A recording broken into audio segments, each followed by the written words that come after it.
And welcome back to LMM, and it's now time for another episode of Lawrie Goes Loco. Coming up on the screen now will be links to our social media, including our Discord, where you can talk to us and other like-minded people about wonderful things like trains, railways as a whole, models, all kinds of wonderful things that the channel is about. Now, today we're going to be looking at a locomotive that is back where it worked in its actual working life. Yes, that's right, a locomotive that is preserved where it used to work.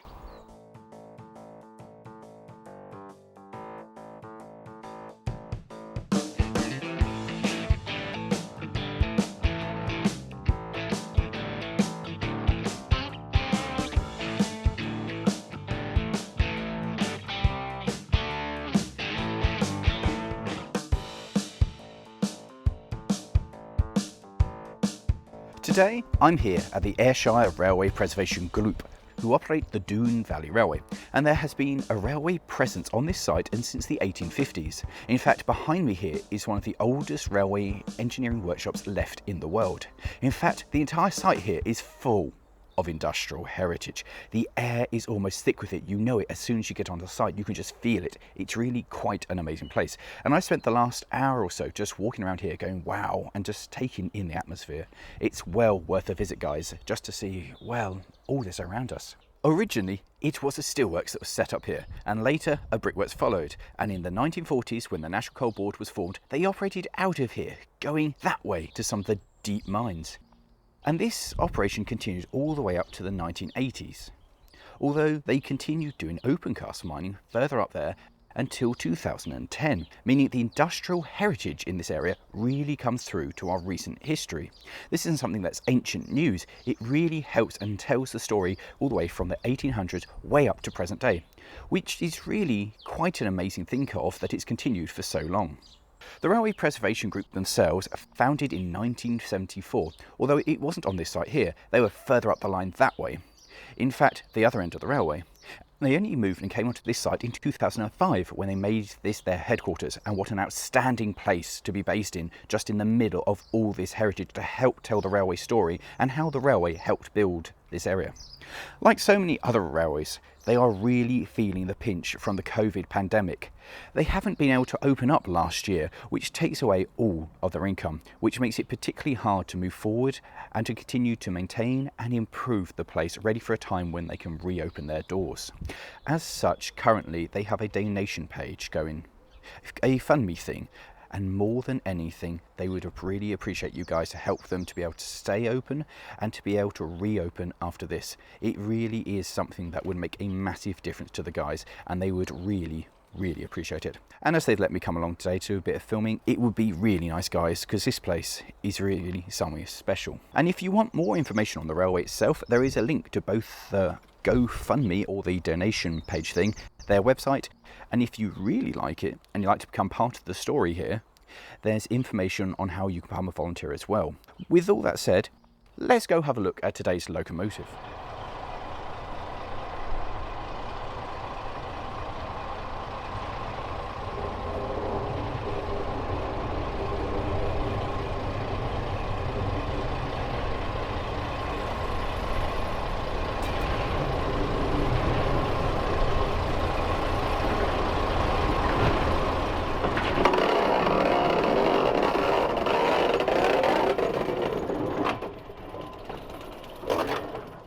This is Sentinel number 10012 of 1959, which means that this piece of kit is 8 years younger than my own 48.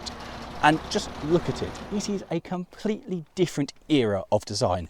This thing looks like the space age compared to my own locomotive. It's amazing how much more advanced it is. In fact, this thing still looks like a passable and modern locomotive today.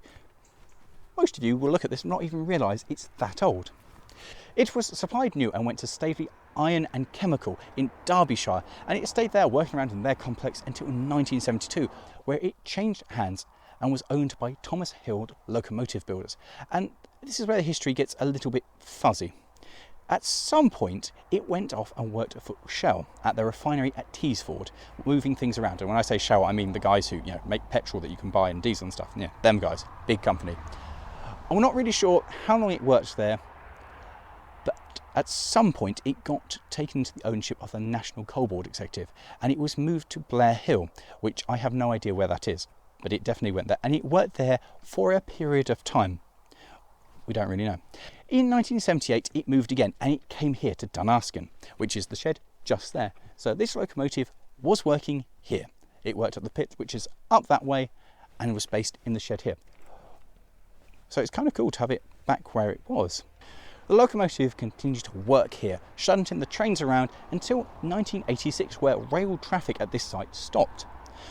The NCV weren't done with it though, and they transferred it again off to Killock, and it spent a further 2 years working at the colliery there, moving things around. By 1988, the NCB was done with the locomotive. It had fulfilled its use for them, which gave the ARPG the opportunity to buy the locomotive and return it back here to Dunaskin, which means that this was the last locomotive to leave the site, and it was also the first to return to the shed after the group took ownership of it, which is really fitting then to have this locomotive here today. Well, last out, first back in, which means it's possibly the most appropriate locomotive for us to have a go with today. Sentinel diesel locomotives are of a pretty standard design, and it's something that's easily and pretty instantly recognisable by railway enthusiasts everywhere. A lot of these basic design locomotives have survived into preservation. The main difference between this one and others being some have conrods on the side, whereas this one has chain drive to both axles and no conrods. I particularly like this thing for the colour it's in. The blue is absolutely gorgeous, and from a visitor point of view, as families come along, it's just a bit more exciting than your standard kind of black or whatever. But blue was used extensively by the NCB. There are a couple of other ones like this carrying a similar or the same livery. The basic design of having these nice corridors with handrails is also a nice touch and makes the engine a lot more accessible to use for your poor crew. There's no kind of cramming a handrail and shimmying along the side to get to things. No, this is cleverly worked out so you can actually live with it. Things also like having the access panels for the engine on runners so you can slide it open rather than have to swing the thing out and have it either get in your way of the safety rail or, you know, knocking you off the edge of the running board is equally a very nice and welcome touch. It's also got nice things like working headlights at the front, which by the time it was built was kind of a standard, but based on the locomotives that I'm used to, having headlights as a factory fitted option is still quite a nice touch. The locomotive does have quite small driving wheels in comparison to the rest of its bulk, which gives it almost a toy-like appearance. It also has quite a large overhang, and it just adds to this to be quite almost toy. It's got quite a nice look to it. Also giving a sense of power, but it's not kind of brought to you in a sense of brute power like some other locomotives. This thing gives a sense of being sleek and powerful. It's almost kind of got the sports car look to it, whilst giving no impression of speed whatsoever. But you get what I'm going for. This thing looks sleek. When the locomotive was built, the design was only a few years old, and that had been a project between Thomas Hill and Sentinel themselves, with the plan being that Thomas Hill would be the sole distributors of these locomotives. Now, the big blue beauty behind me weighs somewhere in the region of 34 tonnes, and it's got a Rolls-Royce engine in there, which is coupled to a hydraulic drive. That goes out into a gearbox, which gives you your forward and reverse, and the final drive comes down on two chains to both the wheels.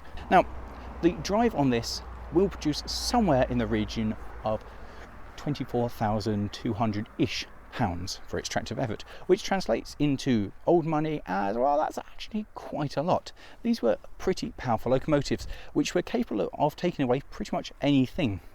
Their top speed is somewhere in the region of 20 miles an hour, 21 I think, around there. So obviously it's not built for long running, but for trundling around a yard it has a decent turn of speed, and well, basically it will set off with anything that you give it. The only thing I'm thinking that sat next door to it is trying to clean it and get up to there to actually give a clean would actually be a real pain in the backside, and that's basically the only flaw that I can find with the otherwise pretty good design. Maybe just walk past it with, like, I don't know, broom handle with a cloth on it. I find the front end of these to be particularly impressive. I am a huge fan of the yellow and black warning chevrons on locomotives, and Sentinels wear it particularly well. I also really like here on the grille that we have the yellow on the front end, but then the blue behind it. It's just a really nice touch rather than painting everything one colour. It's one of those little touches that we don't see so often on any modern vehicle. Also looking at the front end, I love the Sentinel logo. I love the sword that makes its way all the way down here, and the Sentinel, and the two lights next door to it, which they're very cute, aren't they? Like slightly close to that. They don't look like big, imposing industrial work lights. They're kind of very cute, well designed. It's a beautifully designed piece of kit, including the two running lights here. We have tail lights, tail light red there, and just forward running light there, which is all controlled by the cab. The notable addition here are these two air pipes. The locomotive obviously was not fitted for its early days because it had no need to, moving just wagons around. So in order to work with the passenger coach that we have over the inspection saloon, it's been fitted with these two pipes coming off its own air brakes, because it is of course an air brake locomotive. So with the addition of these two, it allows it to work passenger services. So with that looked at, let's go and have a look at actually what powers this thing. The big selling point of a Sentinel was of course this little statement here, powered by Rolls-Royce. Now we slide back the engine cover, which is gorgeous. This bit lifts off as well to get to things. We see a Rolls-Royce C6 SFL. Now this is quite easy to get to the hang of, because C6 means it's a 6-cylinder and it's got a displacement of 12.7 litres. And the best thing about this, it's supercharged, meaning it'll be the first supercharged locomotive I've ever driven, which gives this engine a remarkable horsepower of 230, which is really quite fantastic.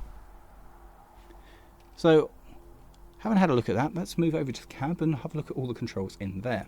With the top half of the locomotive looking pretty well styled and streamlined, when you get back to the steps at the back end to start climbing up, you get a sense of just how chunky it is. I mean, that's like a 3-inch, 4-inch thick piece of steel bolted on the back for the buffer beam. All the metal here that's for the running board, the side of it, it just gives such a sense of purpose. It's also really nice having something that's so accessible, having a step there and handles there to make it easy to climb up. Gone were the days when this came about of struggling for your cruise and not thinking about your cruise. This was very much designed with the operator in mind. Easy to get up to, nice big cab, and oh, behind me here is where the fuel lives, in that big tank there. Up in the cab of the Sentinel, well, the first thing that strikes you from a driver's point of view is just the visibility front and rear. It is a lovely, open and airy cab. From the position here, I've got all my controls laid out in front of me. My biggest gripe though is somebody of my height, the roof is a little bit low. It could do with just being that much higher. That said, you're meant to operate it on this nice pivoting seat here with your brake and throttle laid out in front of you, so you can pivot to look that way or pivot to look back this way. I look back here, our doors are here, and they're these lovely sliding varieties, which are quite nice. But on a day like this, it's fantastic. I can have the whole thing open, air rushing in. Equally behind me here, we have the sliding windows. I mean, I can get a good amount of airflow through here on a hot day to help cool it down, because otherwise it might be a bit like a greenhouse. Now, some of you may have noticed that it's possibly up there, needs a little bit of work, and yes, the locomotive is in the middle of having a cosmetic overhaul inside here, which means that the lights have been removed and currently the windscreen wipers have also been removed, but it still functions very well as it does. So in front of me here we have throttle here and we have the brake here, which is all fairly simple, with the horn here, which is fantastic. Only downside of that is if you're not paying quite enough attention, you lean on this to have a chat when you're sat still, it is quite easy to fire off. Sander is this thing, with it forward being that way and rear being that way, so it will put sand down either in front of your wheel if you're going that way or in front of your wheels if you're going that way, which is a useful thing to have. The reverser is this thing here, and it's a bit weird. So what with this, you will change your direction, so you'll put it to the direction you want to go, and then you will push in the throttle like so, and then when the engine is running it will then fire over the mechanism. So this is a pre-select. The same thing is for the clutch here. So at the moment the clutch is disengaged, we can't go anywhere, and you'll see that I can't push it in. I will need to push this all the way in to be able to engage the clutch. So it's quite clever. It's got a lot of interlock on it to make it safer, so you can't possibly do things you don't want to. Moving across, see what I mean about the horn? It's right in the way. Moving across here to the gauges, we've got a speedometer here, which is one of the weird ones that goes both ways. So for going that way, it will move over to this side, and for going that way, it will move over to this way. It has 25 miles an hour written on it, but I don't think you can actually do it under power. Here we have our brake cylinder and how much we're applying, and there is our engine revs. Across here we have the transmission temperature, we have the battery alternator saying how much the dynamo is actually doing, engine oil pressure and engine oil temperature. Which brings us here to this interesting collection of switches, none of which are marked. This one and this one are for the headlights at the front and rear of the locomotive, and these are for the marker lights.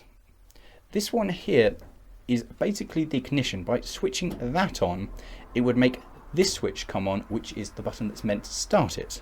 However, currently the switch that's meant to start it doesn't work. So instead, the switch that turns it off is currently wired in to turn it on. Bear with me there.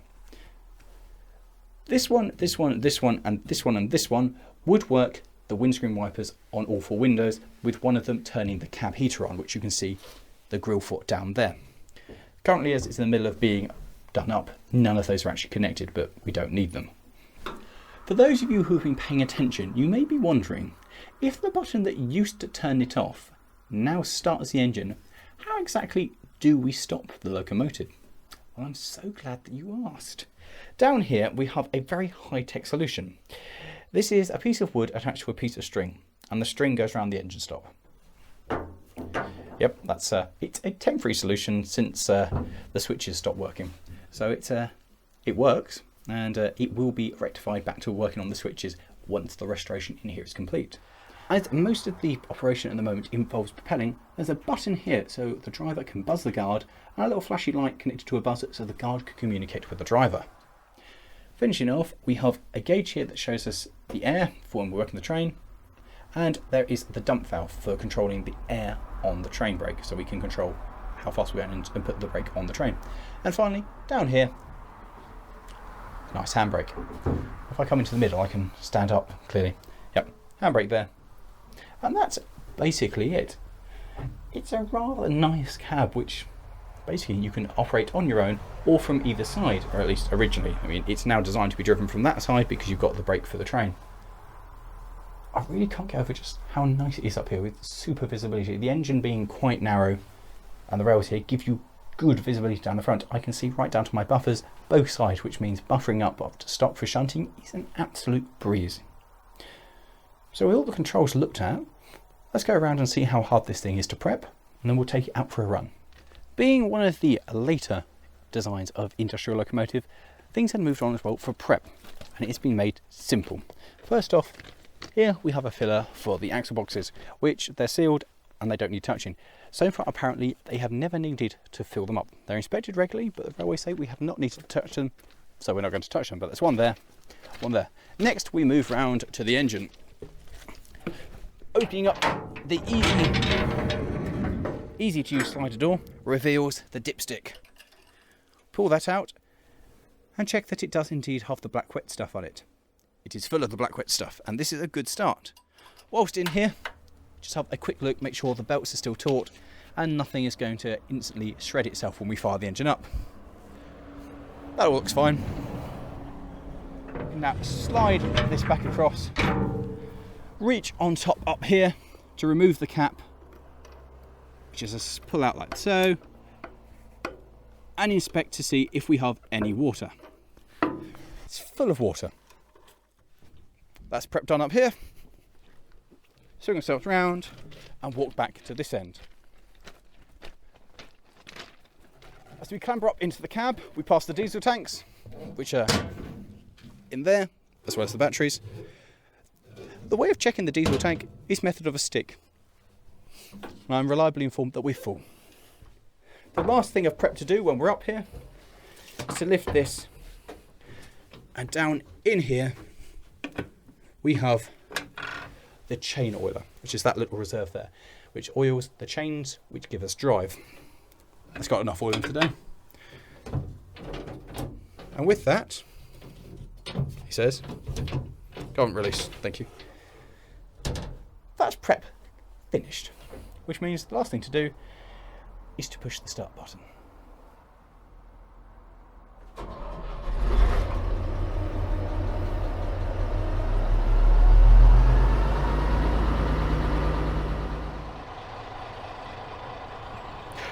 The good people here at the Doon Valley Railway have put together a small goods train for me to take out on a trip up the line.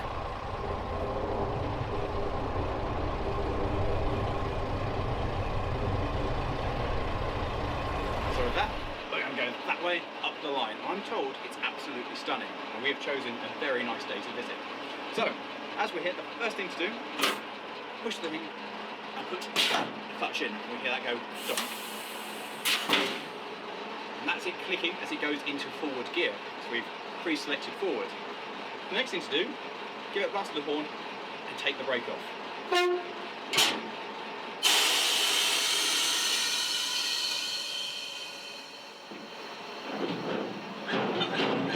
Now, as it's diesel hydraulic, it creeps on its own without giving it any power.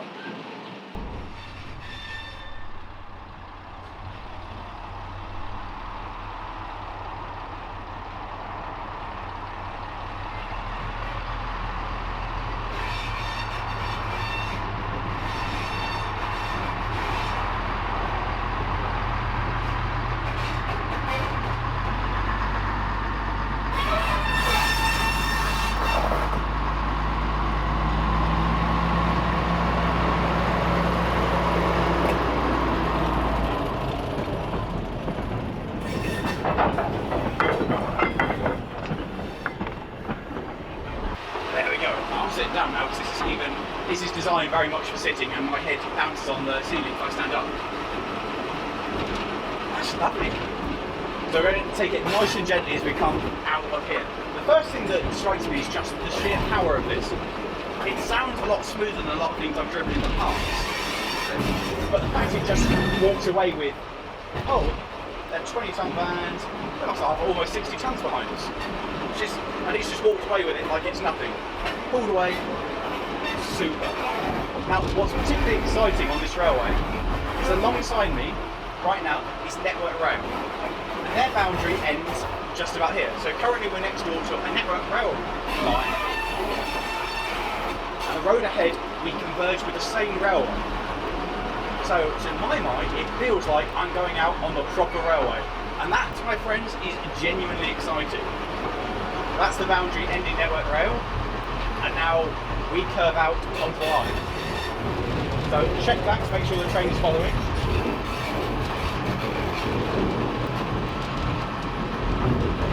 Which it is, which is positive. And now we can swing ourselves around, join the main running line.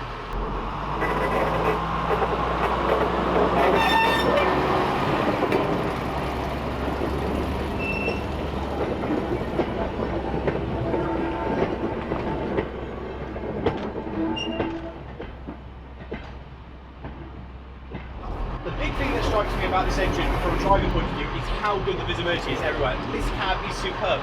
We've got space in front of me here to be able to put things on. In fact, half the camera gear is over out of shot there. Oh. Oh.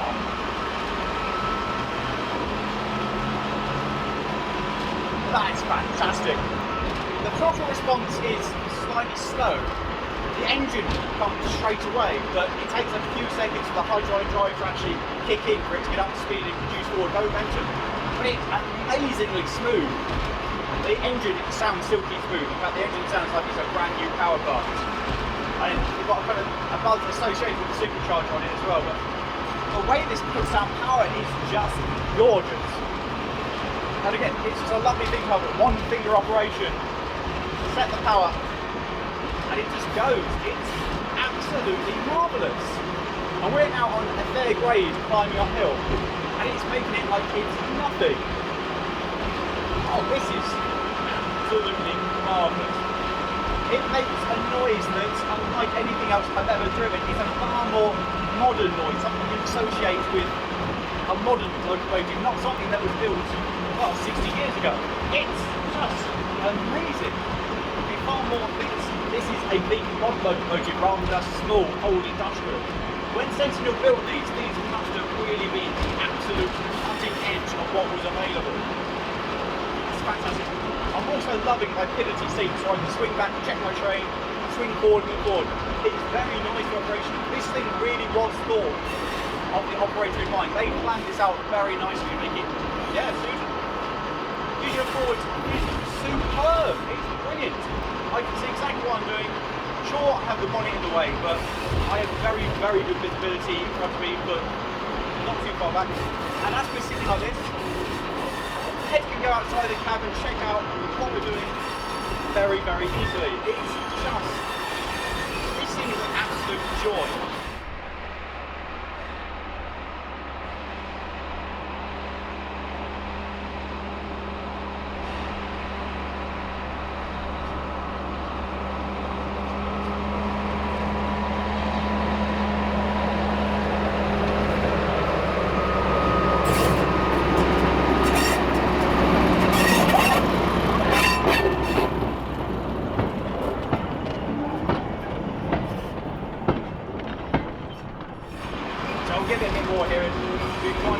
Climbing up the bank is steeper.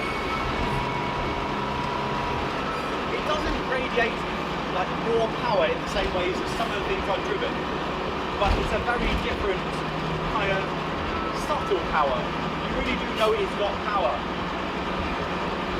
You can't get over just how nice it is to put the power down on. And it picks up speed even on the incline so nicely. Oh wow.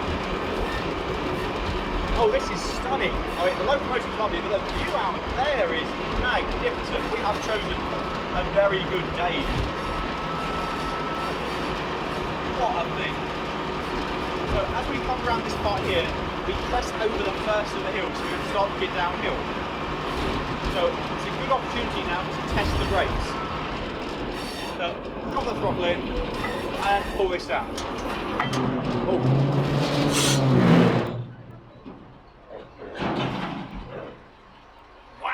They are, without doubt, the sharpest and best brakes I have ever had to go on anything.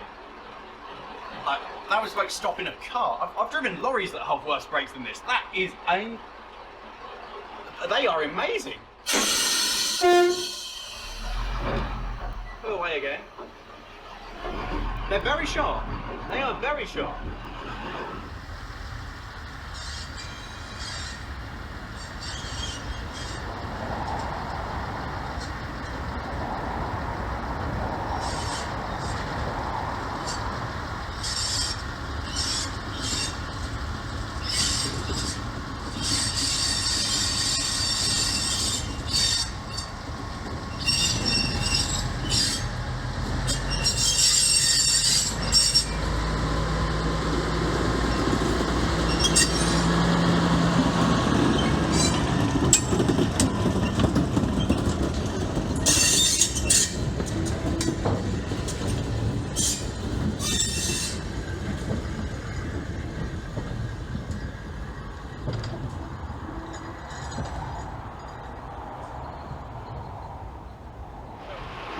Over now, so I'm going to try and see if I can get a bit of control on these by doing a...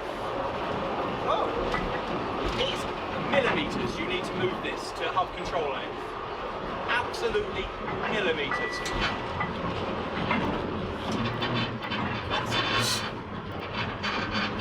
Do you know what? This is actually fantastic. They are extremely responsive. And you've got a lot of control there. I mean, I've now got us down to a nice, gentle pull as we come downhill. I'll lock that up. These brakes are superb. They take a bit of getting used to, I think, but they are absolutely incredible. The other thing I think is worth addressing is this thing rides really well, considering that it's a really short wheelbase with a long overhang at either side.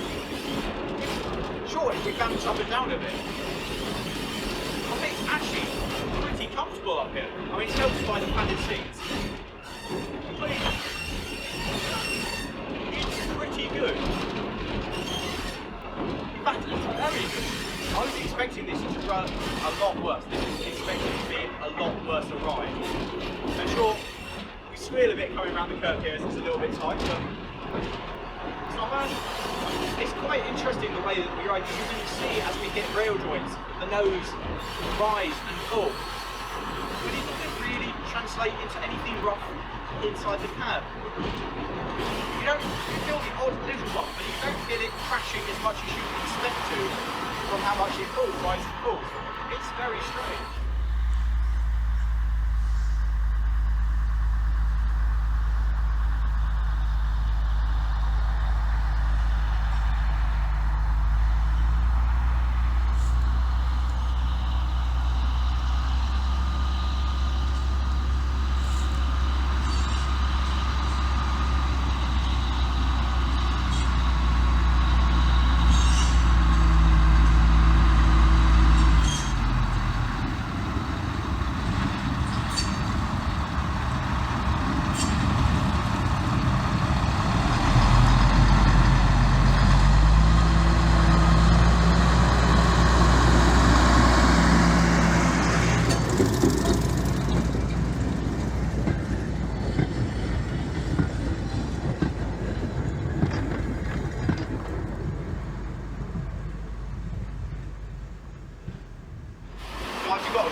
valley is living up to its name.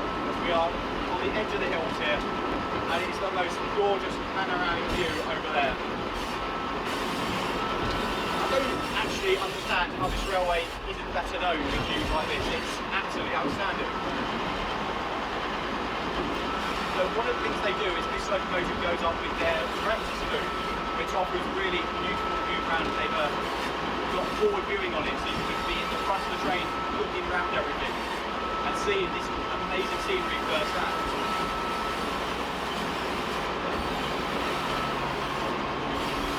I can't really get over just how easy this thing is to drive. It's just remarkably, it's so simple and so easy. It's one of the things sometimes you'll drive a locomotive and you really have to think about what you're doing. You have to keep on top of it, as well as concentrating on how you're driving, the road ahead. Whereas this is so nice and simple, I can concentrate fully on what I'm doing in regard to the railway ahead, rather than having to think, oh, now I need to do X, Y, Z to get the locomotive to do what I want it to do. It just does it. And this thing is superb. It's not the quietest thing I've ever been on, but it's not something that you're going to go deaf on. And the noise from the engine is a nice tone. Now we're on this straight here. That's just lovely. It's just absolutely magnificent. Given the space, given the money, I would love one of these. This is fantastic. And I must be honest with you, it's not the first time I've ever driven one of these. Yes, it's only the Hornby model, but it is the Hornby model of this loco. So now I've driven the model and the real one in real life, and that makes me feel pretty special.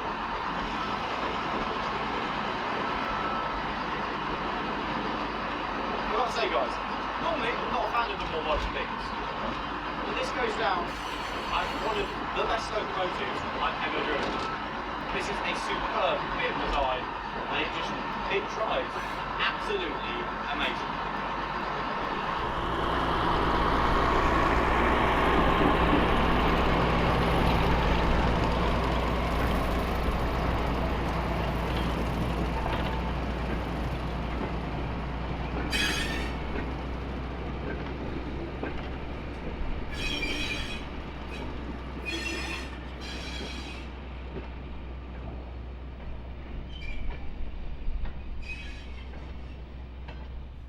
That brings us to the end of the line, although it's not the end of the railway. That continues for a mile and a half in a that-way direction. In fact, it goes back to where the group originally formed, and it is the hope of the Doon Valley Railway that they are going to return, giving a 5-mile return trip. And that's where they need your help. It has been a bad year for the railway. They've not been able to open, and so they haven't generated any income. On the website there is a donate button, and they would really appreciate your help to be able to make sure that they can open next year and they can get going in that way into some even more stunning scenery. Because it's absolutely magnificent here. I don't know why more people aren't talking about the Doon Valley Railway. It's simply one of the most scenic railways I've ever been on in the UK. If you want to help the railway out more, they're trying to raise some money for a shed to help preserve some of the historic artefacts they've got on site, and to keep these things in good condition. A lot of time and effort has gone into making them look as good as they do, and having a shed means that they can be stored under cover, safe from the weather, and generally makes it a better visitor experience for you guys. So a massive great thank you to the Doon Valley Railway. It has been an absolute pleasure to come visit this incredibly pretty railway and to take out the Sentinel with a train. It has been absolutely the best. I've had an absolutely lovely day, and the volunteers here are absolutely lovely as well. If you want more information on the railway, then their website is coming up on the screen now. There's a link to it in the video description, and that's got the donate button if you want to be able to help, and there's also the links there if you want to get involved, if you want to learn how to drive the Sentinel, or help be part of the story of keeping the history of this area alive. If you want some light reading, there's also a little book also available from the online shop. It's got basically all the information I learnt to talk about the railway today, as well as all the other locomotives they got on site. It cost £5, and that includes postage. So well worth a little read, guys. With that, thank you very much for watching, guys. Really hope you've enjoyed it. If you have given us a like, and subscribe if you enjoy this kind of content, and leave me a comment. Have you been here before? And are you thinking of visiting now? Thanks for watching, guys. It's been great. And with that, I'm going back down the other end of the line. If you enjoyed this video, how about clicking over there for another one of the industrials I've done? If you fancy something narrow gauge, how about clicking down there? Thanks for watching, guys.